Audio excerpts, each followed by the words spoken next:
Solange nous propose un thème. Et maintenant? Et maintenant, que faire une fois le suivi médical établi? Merci Solange, merci beaucoup de proposer ce thème.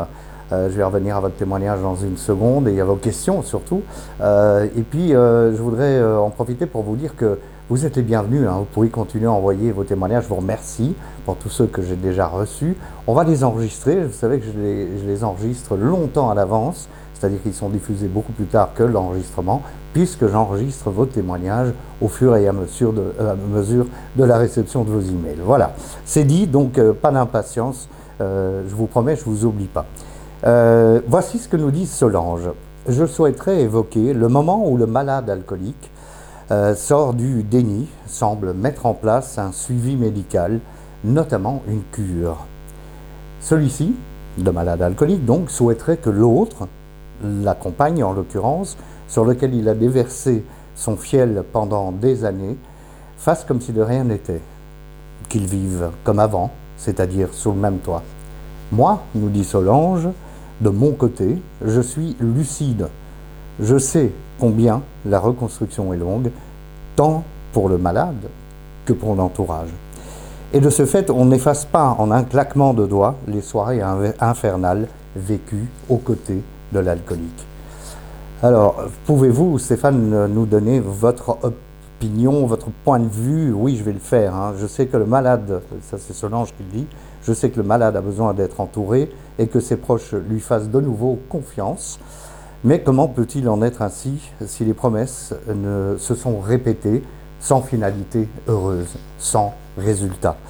Merci beaucoup Solange. Alors moi je n'ai pas connu cette situation. Pourquoi? Parce que en 2007 j'ai quitté ma première compagne qui est la maman de mes enfants, et en 2007, la même année, j'ai été voir une spécialiste ici à Bruxelles, je dirais même la spécialiste de l'addictologie et spécialement à l'alcool à Bruckmann, le CHU de Bruckmann. Et puis voilà, et j'ai quitté ma compagne et j'ai voulu faire quelque chose, j'ai voulu sortir du déni. On peut dire que j'étais sorti du déni, puisque j'ai été de mon propre chef voir un CHU. Oui, je crois que j'étais sorti du déni. Eh bien, pas du tout. Pourquoi? Parce qu'il m'a fallu 8 ans de plus, jusqu'à 2015, pour arrêter de boire. Donc, dans ce cas-ci, c'est vrai que ça ne s'applique pas, puisque c'est moi qui suis parti. Néanmoins, si on se met à la place de ma compagne, on peut dire, si elle était partie en 2007, elle aurait bien fait. Pourquoi? Parce qu'il fallait encore attendre 8 ans pour que finalement, même si je faisais quelque chose, j'arrête réellement de boire. Donc, aujourd'hui, on est en 2023, je m'aperçois de toutes ces choses-là. Aujourd'hui aussi, je fais ces vidéos depuis 3 ans, un peu plus maintenant, et je vous ai toujours dit, je ne vais pas vous donner des conseils, j'essaye de partager mon expérience.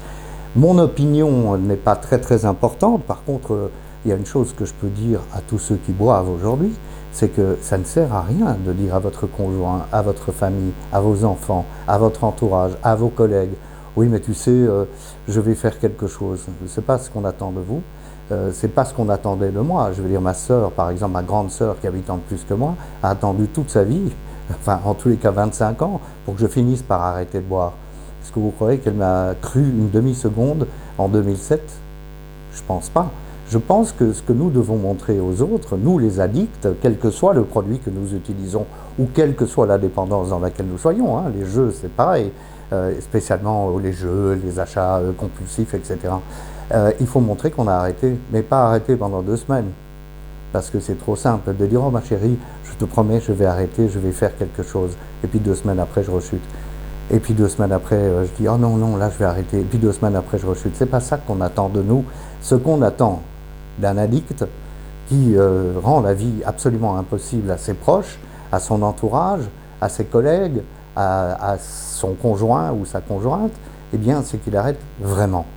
On n'a pas besoin de paroles, on n'a pas besoin de grandes déclarations en disant « Oh, mais tu sais, je n'y arrive pas ». Non, non. Alors, je suis très dur hein, avec nous autres, les addicts. Vous savez, je ne suis pas à l'abri d'une rechute. Hein, ça se trouve, ça peut arriver aujourd'hui, demain, on ne sait pas. Mais moi, en tous les cas, je dis une chose, c'est que c'est pas la peine de parler. Il faut des actes. Et le seul acte dans le cas d'un addict, c'est l'abstinence. Et l'abstinence, ça ne dure pas. On n'a pas comment dire, recoller les morceaux en arrêtant quelques semaines ou quelques mois. Il faut arrêter définitivement.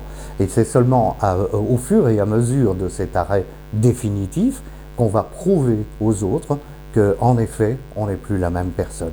Voilà, Solange, j'espère que j'ai répondu à votre questionnement. Si je devais être extrêmement violent, et pourquoi pas l'être, puisque je peux me permettre ce que j'ai envie, c'est ma tribune à moi, et je peux vous dire une chose, ne restez pas avec quelqu'un qui promet monts et merveilles. Quittez-le ou quittez-la, parce qu'il faut des faits, il ne faut pas des paroles. Voilà, ça c'est ce que je pense. C'est dur, hein, mais c'est comme ça. Je vous souhaite une excellente semaine. On retrouve un autre témoignage dès dimanche prochain. D'accord? Bonne semaine, à dimanche.